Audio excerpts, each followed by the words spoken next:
I am Raziel.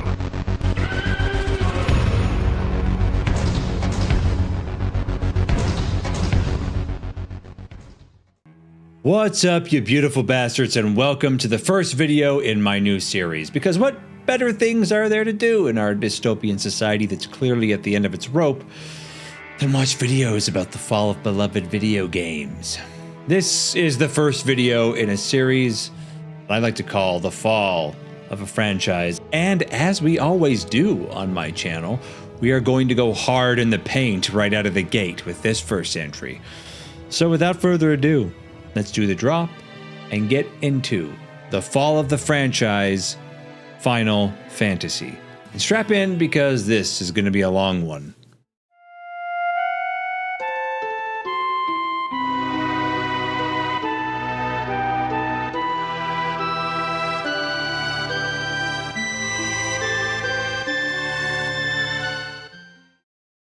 Now, for anyone who is anyone and knows anything about anything at all when it comes to RPGs and gaming, knows the name Final Fantasy. The Final Fantasy franchise and the acronym RPG go hand in hand, and for the longest time were synonymous with one another. Especially when we're talking about the JRPG, as Final Fantasy is quite literally the father of them all.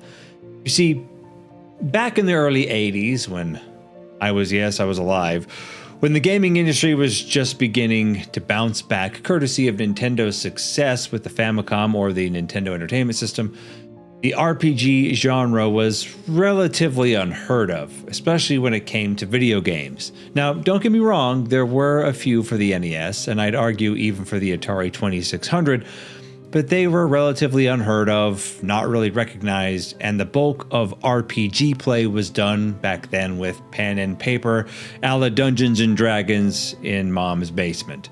I'm casting Magic Missile. Why are you casting Magic Missile? There's nothing to attack here. I'm attacking the darkness. Enter a company on the brink of bankruptcy, Squaresoft, with their last Hail Mary attempt at a release to try to stay together and stem the tide. They released Final Fantasy with Hironobu Sakaguchi, who took his inspiration from Dragon Quest, a game made by Enix, at the helm of the project. In fact, the name Final Fantasy came from Sakaguchi's statement that if this game didn't hit and was a flop like pretty much everything else Squaresoft had done at the time, it would be his final attempt as a game designer. Ironic. And in Japan, it was an absolute hit, and it saved Squaresoft from bankruptcy, selling more than double of what its expected sales numbers were. Sales were modest in the West, however, as RPGs were even more niche in America than they were in Japan, not to mention translation woes and the fact that Western audiences were obsessed with side-scrollers like Mario Brothers at the time.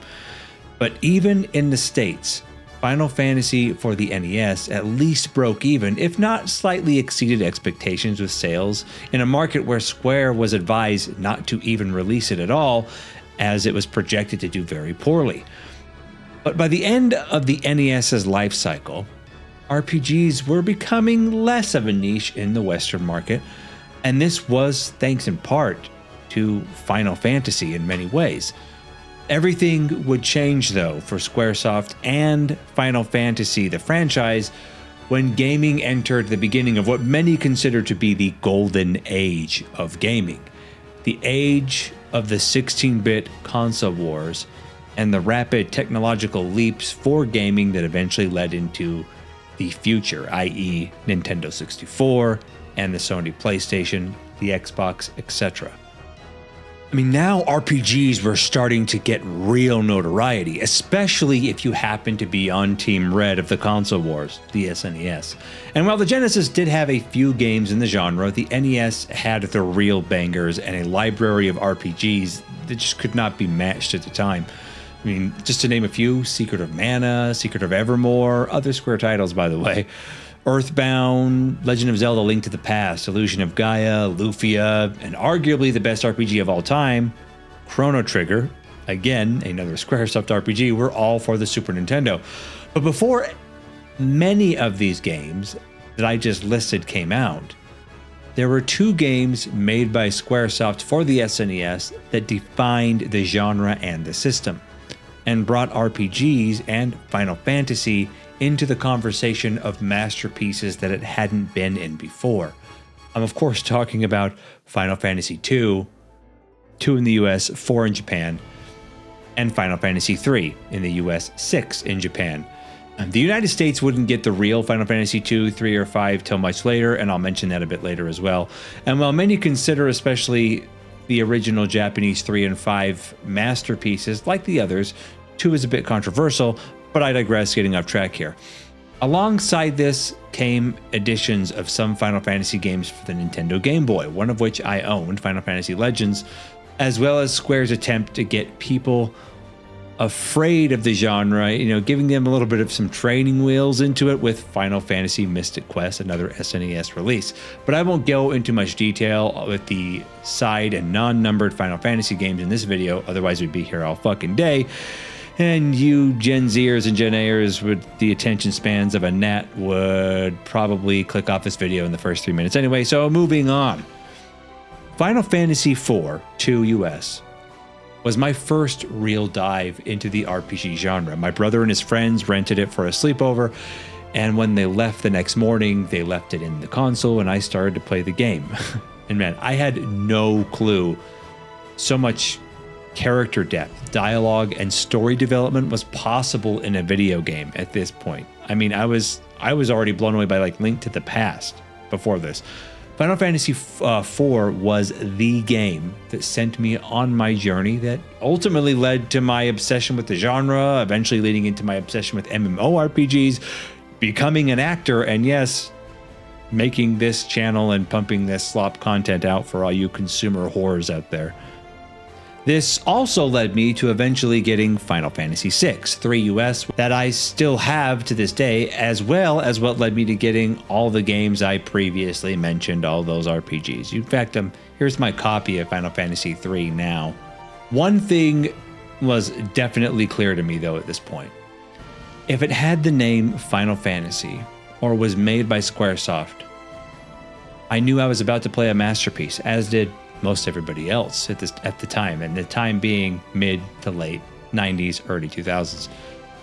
But then, ladies and gents, came the ultimate change and shift in the wind, the game changer that brought Final Fantasy and the RPG genre into the mainstream in a way that had not only never been done before, but wasn't even thought possible. And I'd argue nothing has done the same for the genre since.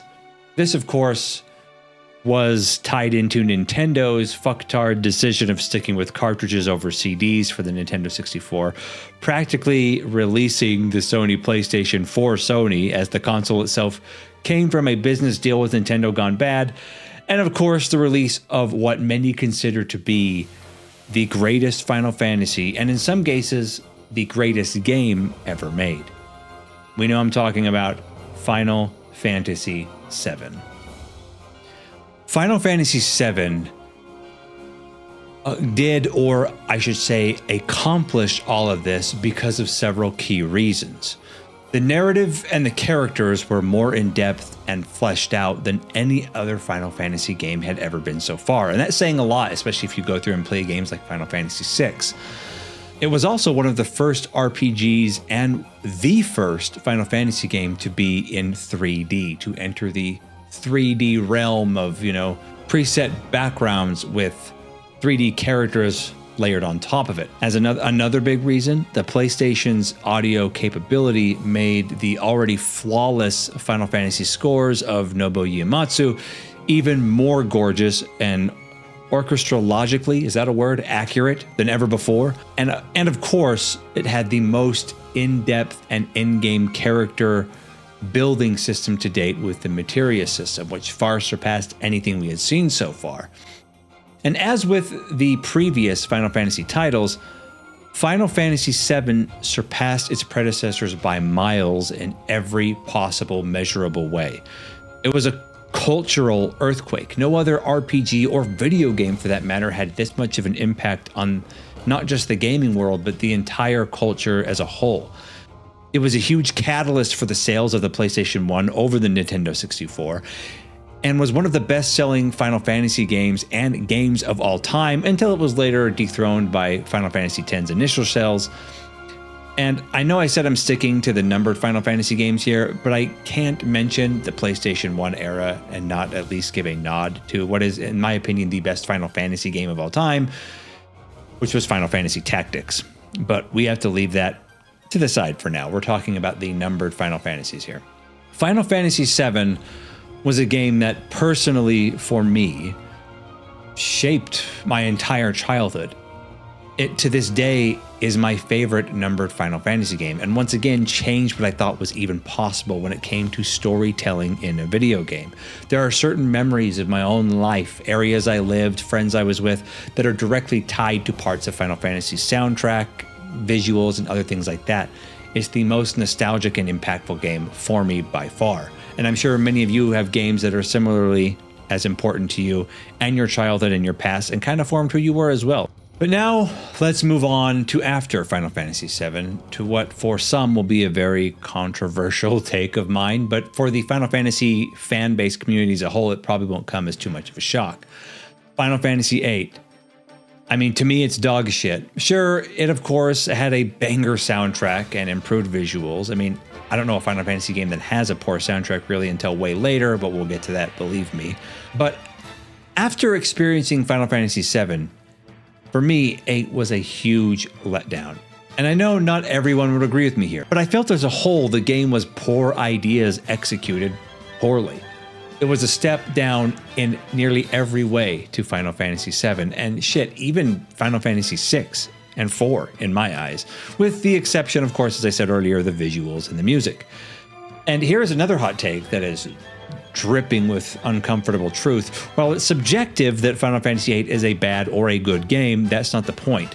Final Fantasy VIII was the first time we were ever really even having this debate. Up to this point, everyone for the most part could universally agree that each Final Fantasy game that was released in the numbered series was a step up from the previous entry. However, Final Fantasy VIII marked the first time the Final Fantasy fan base was split in half or in thirds or whatever on if the game was even worth a bucket of piss, even worth buying. In fact, there are many videos that have to explain why the game is good. I mean, that doesn't bode well for your game if you have to explain why it's good or misunderstood or whatever, but that's just my opinion. I digress. And while the reasons were many, i.e. terrible and convoluted storytelling, too many coincidences taking place, an absolutely god-awful draw junction system, and using it as a MacGuffin, get out of shitty storytelling free card, enemies scaling with you everywhere you go for the first time, etc., it did have its bright points, like the Triple Triad card minigame, which was exceptional, and I would even say has yet to be surpassed as far as minigame goes in a Final Fantasy game. Shit, in any game, really. But it's no secret that Final Fantasy VIII had a very turbulent development cycle, with devs coming and going, and money being tied up elsewhere in other cinematic endeavors. Many people, for the first time, saw that Squaresoft wasn't perfect, and not everything they made was pure, undisputed gold. Needless to say, because of what many considered to be an absolute flop in Final Fantasy VIII, it definitely shot down a lot of hopes and expectations of the Final Fantasy's future, the future releases for PlayStation 1, and the one that was coming soon, Final Fantasy IX. I was definitely in the camp that it was going to be a terrible game, especially after seeing the art for it in a magazine for the first time a few months before it did release. It came off to me as childish and a far cry from the more realistic and serious looking and themed titles such as 6, 7, and even 8. But boy, man, how fucking wrong I was. I'm going to keep this one short and sweet. Final Fantasy IX was an absolute masterpiece and a return to form to what we all loved and expected from a Final Fantasy game. It stayed true to its roots while also having creative systems, a masterfully told story with some of the most in-depth and amazing characters ever put in a Final Fantasy game, an unforgettable soundtrack, and pushed the visual capabilities of the original PlayStation to its absolute limits. And while Final Fantasy VII remained my favorite, partially due to nostalgia, I'll openly admit that, Final Fantasy IX is without a doubt right on its heels. And they battle it out, in my opinion, for the best Final Fantasy game ever made in the numbered series. Sorry if that's a spoiler for what we're going to see going deeper in this video, but come on, this is called the fall of our franchise, people. Should be obvious we're going to some pretty dark, shitty areas, you know. Anyway, faith in Square had been restored, and everyone was ready to see what they would do with the franchise with Final Fantasy X and its release on the newly launched PlayStation 2, which is the best-selling console of all time to this day. And while I wouldn't consider Final Fantasy X a masterpiece, I know that others would fight me to the death on that, and that's okay. This is a subjective opinion about 10. It was a good game, even though its main protagonist is akin to a hemorrhoid that won't stop bleeding in terms of likability, in my opinion.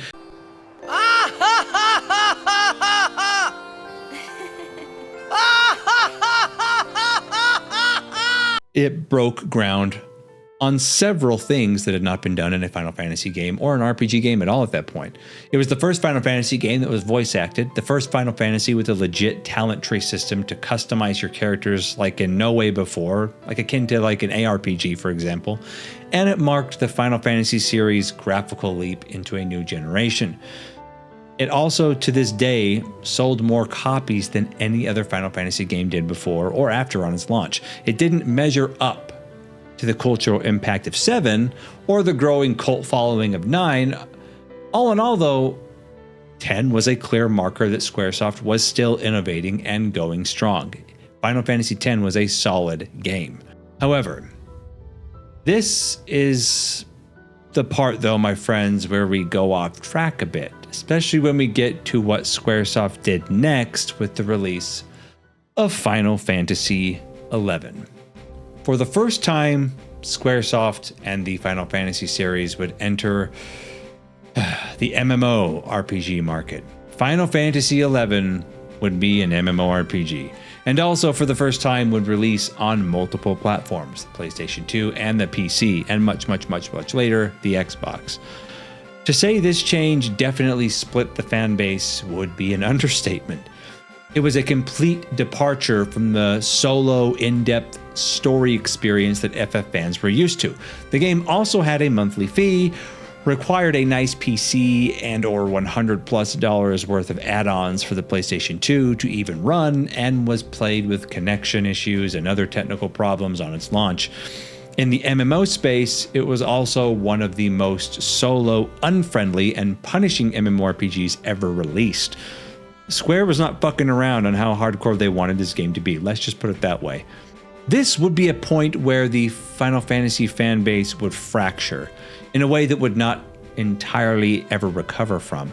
Final Fantasy XI was loved by MMORPG players overall, but Final Fantasy purists, for the most part, absolutely hated the game. And while today, in 2025, it's considered a cult classic and is still being played by many diehard fans of the Final Fantasy franchise, for all intents and purposes, just pretend the game doesn't even exist. In fact, it won't make most Final Fantasy numbered tier lists anywhere. Final Fantasy XI is an MMORPG, and it was a ballsy move that paid off for the MMO diehards, but pissed off the Final Fantasy purists. To them, it was like Square took the Final Fantasy soul, you know, jobs, chocobos, epic music, and just threw it into a grindy social meat grinder. And while I wish I could say that Square would learn from their polarizing entries, such as Final Fantasy VIII and now much more polarizing Final Fantasy XI, their next entry to the series would mark the first time that they did this back to back. Final Fantasy XII released on the PS2 in 2006, and it's considered a strong entry, but overall a polarizing one. I myself would not put 12 in the realm of Final Fantasy masterpieces such as 7, 9, 6, 4, but it by no means was a terrible game. In fact, I'd say 12 was acceptable, borderlining on a good game overall. However, it had some major breakdowns, one of which is one that, in my opinion, Square would never recover from, Its story, like Final Fantasy VIII's, felt detached, lacked real focus, and the character depth of other entries. And while its world lore was strong because it takes place in the same world as Final Fantasy Tactics, the game overall felt disjointed. But the big sin that 12 committed is it would be the first time, not counting 11, because 11's an MMO, there I go again, excluding 11 from everything, that the series would depart from its tried and true, pure, turn-based combat system. A direction that in many's opinion would ultimately spell the doom of the series as a whole. Spoiler, they're not wrong. Because, my dear viewer, as we go into the next section of the video, we are entering pretty ugly territory, where the lessons of the past successes fade away, dreams go to die, and incompetence comes to thrive. The beginning of the end had just begun for both Square and for the Final Fantasy franchise. Out comes back to back to back atrocities. Final Fantasy XIII, a terrible game that was more linear than any other Final Fantasy game to date, a completely boring and convoluted plot led by some of the most unlikable and insufferable characters ever put into a Final Fantasy game. I'm not joking. They seriously made Titus in 10 seem like a guy you'd want as a roommate by comparison. The action-based combat has virtually no remnants of the old turn-based systems left. It had no real side content, and the pacing of the game was viewed as overall poor. I mean, I thought Final Fantasy VIII was bad, but man, this was the first truly objectively bad Final Fantasy game by nearly every measurable metric. In fact, it's the first Final Fantasy game I couldn't even fully get through, and I quit a quarter of the way through. And here's the thing. I think Square knew it. They knew it was trash. So what did they do? Did they go back and look at what made their previous masterpieces successful and learn from it? Nah, they tripled down and came out with Final Fantasy X-2. That's right, the first time any Final Fantasy game had a direct sequel. Not only did this stray away from the tried and true and charming idea that every Final Fantasy game is its own universe and self-contained story, but it ruined and retconned the great ending Final Fantasy X had, in my opinion. And if that wasn't bad enough, they wanted to make sure you got your chemotherapy's worth and pumped out Final Fantasy XIII-2 Lightning Returns. Needless to say, Square and the Final Fantasy franchise was starting to fall off hard, and Square's apparent strategy moving forward was just throwing ideas at a wall and seeing what stuck. Decade-plus long fans had started to lose all interest, I was one of them, in anything Square or Final Fantasy. So what did Square do now? They made a second attempt at the MMORPG market with Final Fantasy XIV 1.0, a new MMO that would revive the franchise. Right, guys? Don't ask questions. Just consume product and then get excited for next product. To say that the initial launch of Final Fantasy XIV was atrocious, disastrous, or an outright mess would be the understatement of the century. I'll put it into the simplest terms. Final Fantasy XIV 1.0 was a poorly optimized, broken, buggy bag of spoiled ass, and that is pulling my punches. This game nearly bankrupted the already struggling Square. Not only was it regarded as the worst Final Fantasy game launch ever, but also one of, if not the worst, MMO launch in the genre's history. It failed on two fronts. Now, credit where credit is due. Square at this point didn't just do what they had done in the past and what most companies would have done, which is to tell their customers to deal with it and eat shit while abandoning the game completely. No, instead, they knew the reputation of the franchise and their company depended on what action they took next.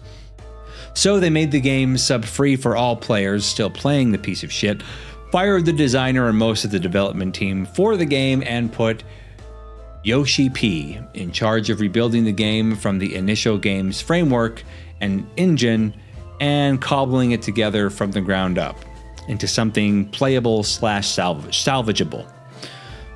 So that's what he did. And a few years later, we had Final Fantasy XIV 2.0, also known as A Realm Reborn. And to its credit, while many parts of it were World of Warcraft clones, it was night and day difference from Final Fantasy XIV 1.0. The game sold like hotcakes. Square had to open additional servers, temporarily stop sales so that server capacity could catch up, and they finally, after a long time, had a winner on their hands.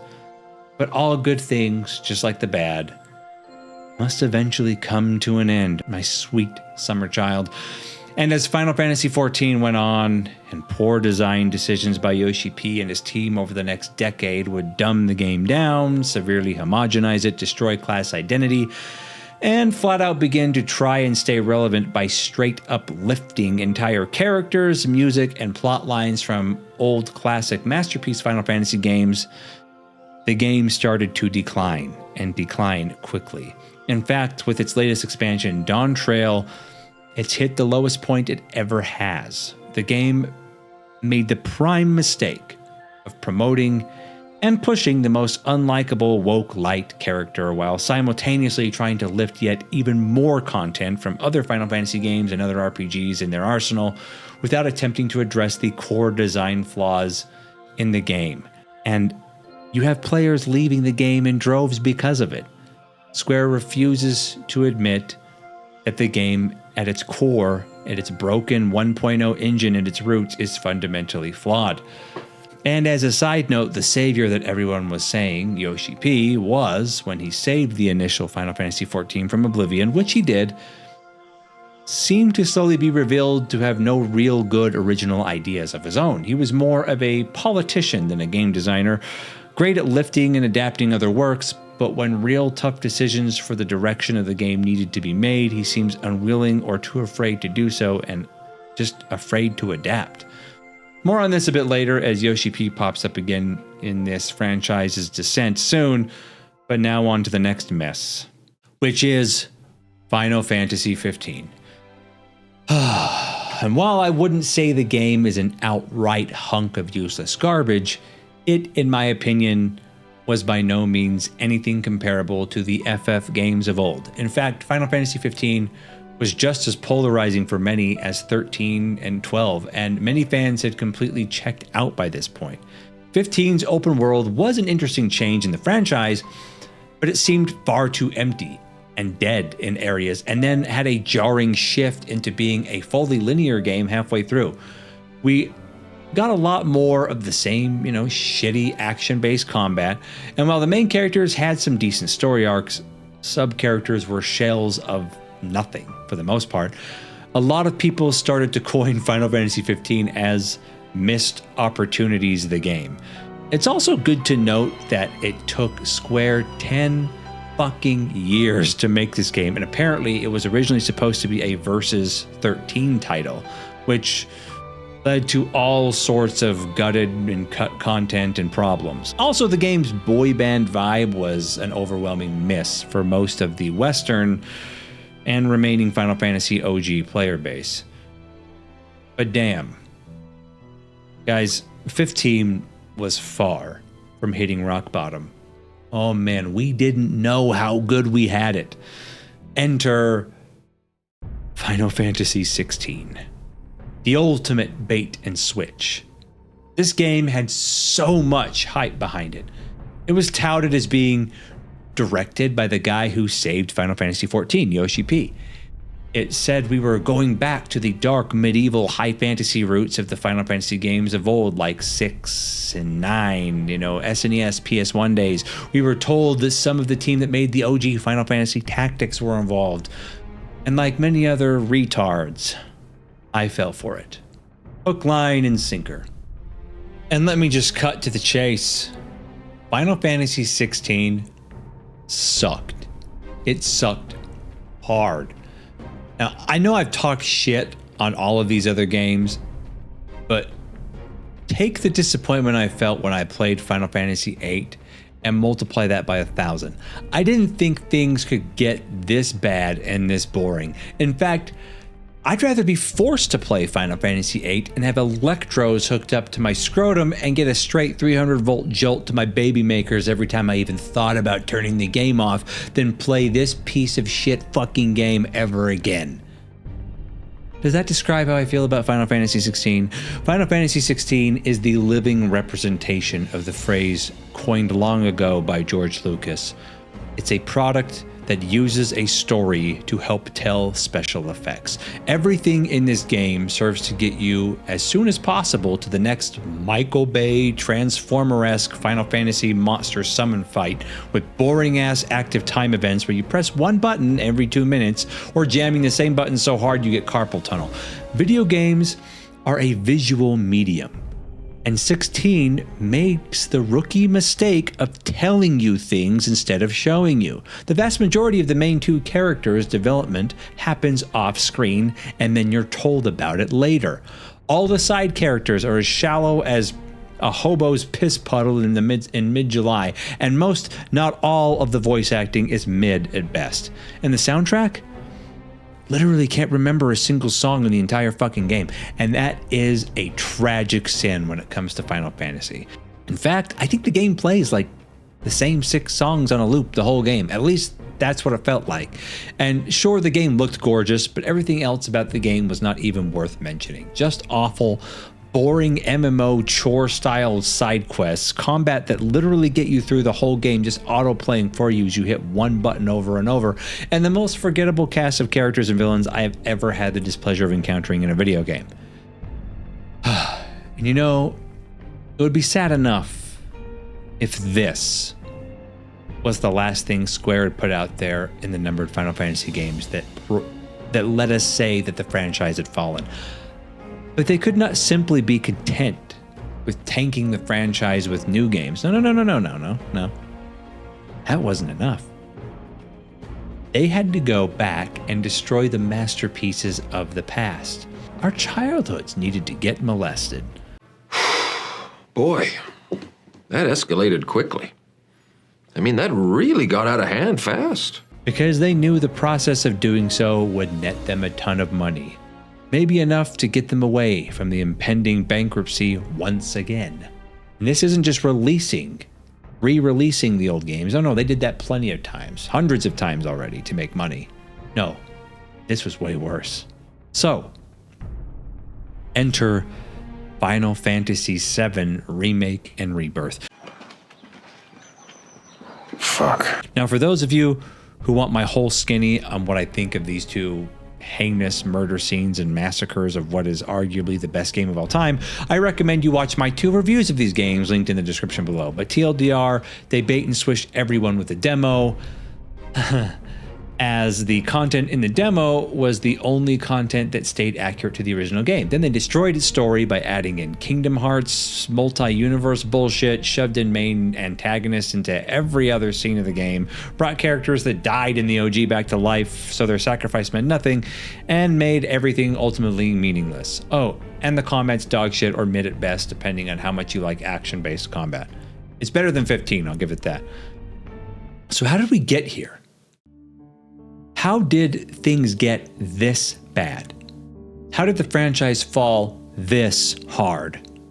Well, it's the same reason many other game studios have fallen apart in the last 2 decades. Not just game studios, but why so many other memorable entertainment mediums have all failed recently too. Because companies don't make video games, or movies, or write books or tell stories. People, artists, creatives do these things. And when these people leave, all that's left is a name, shareholders, and greed. You see, when everything started to fall apart, can be directly correlated with several key departures at Square. Let's get into those, shall we? Hironobu Sakaguchi left in 2003. He was the Final Fantasy creator, the director of Final Fantasy 1, 2, 3, 4, 5, 7, and 9. And he resigned after the financial flop of Final Fantasy The Spirits Within, a film that came out in 2001, which lost Square $94 million. Nobuo Uematsu, the composer for the Final Fantasy games, in a 2025 podcast interview said, "Square suddenly collapsed post Sakaguchi, with developers leaving and morale tanking." Now, Sakaguchi's exit led to the 2003 Square Enix merger, where Squaresoft became Square Enix and everything started to shift. It shifted creative control. And while later Sakaguchi founded Mistwalker in making games like Blue Dragon and Lost Odyssey, he left when Final Fantasy XII was just starting development, and so every game after 10 essentially lost any influence from this genius who created the series as a whole. Up next on the list of people who abandoned ship, Nobuo Uematsu, probably arguably the best composer of all time for any video game franchise ever. He left in 2004, a year after Sakaguchi, and he cited Square's disarray at both of their departures. And his departure reduced the series' musical consistency, which had remained throughout its entire series. And though he did freelance later for titles such as Final Fantasy XIV, A Realm Reborn, and the Final Fantasy VII Remake, because he did the original, so many people in the company have mourned his loss since, saying that Final Fantasy music lost its soul after Uematsu left. Next up, we have Yasumi Matsuno, and he left in the middle of the development of Final Fantasy XII. He was Final Fantasy XII's director, and he was the main creator and director for Final Fantasy Tactics. Again, my favorite Final Fantasy ever. He left mainly due to health issues, but he also left, as he stated later, because of creative clashes, leaving Final Fantasy XII's story incomplete. And that's why a lot of people now recognize 12 as having so many issues with its story and it's just game design overall. But I digress.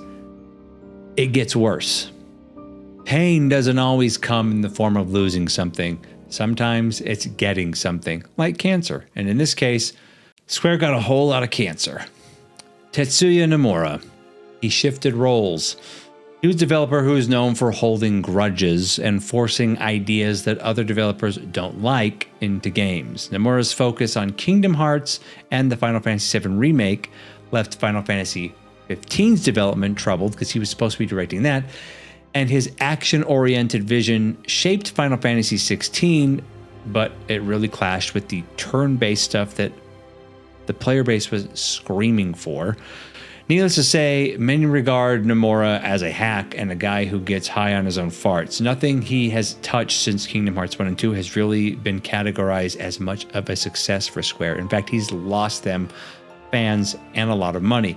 We also had Yoichi Wada, Square's president from 2000 to 2013, and he is a big reason.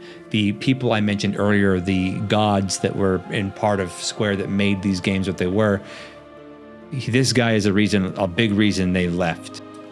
He wanted to push for a higher budget, more cinematic movie-like shit, which is where Final Fantasy 13, 15, 16 got their focus.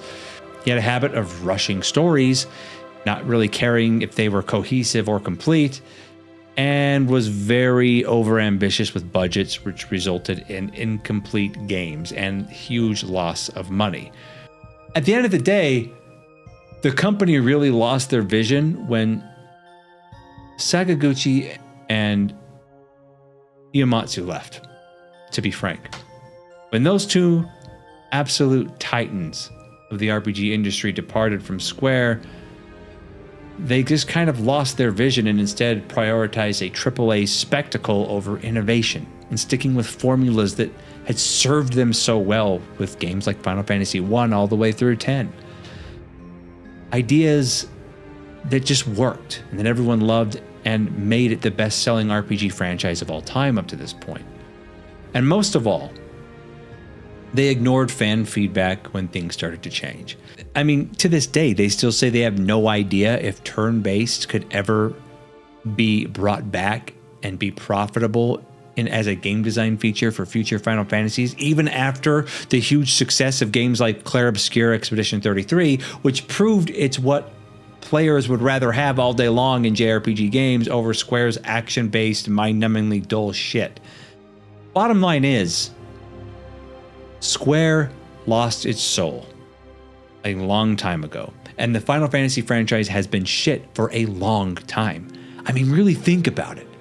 The last single-player Final Fantasy game that could be considered decent to good was what? Final Fantasy XII? The last one that could be argued as a masterpiece is 10. The last one that is universally hailed and agreed upon as a masterpiece is Final Fantasy IX. And that shit was released on the PlayStation 1 in the late 90s. Seriously, PlayStation 1 and PlayStation 2 were the last consoles that had great Final Fantasy games made for them. How fucking sad is that? But it is with a heavy heart we mourn Final Fantasy's fall. A franchise that has been shuffling around like a zombie for nearly 20 years. We're all just loitering by its grave, praying a rogue wave might wash up some splintered piece of its corpse, a faint echo of the glory days that we loved.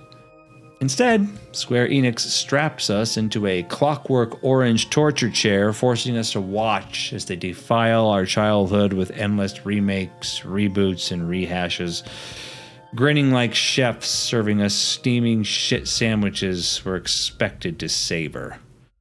How does it feel to have lived long enough to see all of your favorite franchises go down in flames?